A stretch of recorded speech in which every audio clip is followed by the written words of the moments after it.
বন্ধুরা, তোমরা কি জানো আমাদের বাংলাদেশে আছে একদম প্রাচীন একটা শহর। এর নাম হলো মহাস্থানগড়।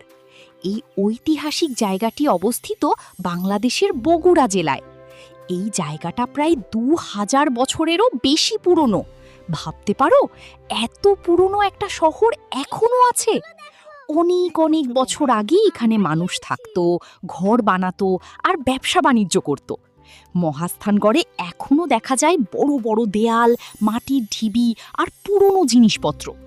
এখানে একটা জাদুঘরও আছে, যেখানে রাখা আছে সেই সময়ের মুদ্রা, হাঁড়ি পাতিল আর অনেক জিনিস। এই জায়গাটা আমাদের দেশের ইতিহাসের খুব গুরুত্বপূর্ণ অংশ। তাই আমরা সবাই এই জায়গাটা ভালোবাসবো আর পরিষ্কার রাখবো, ঠিক আছে? চলো একদিন আমরা সবাই মিলে মহাস্থানগড় ঘুরতে যাই। Like, comment, and subscribe.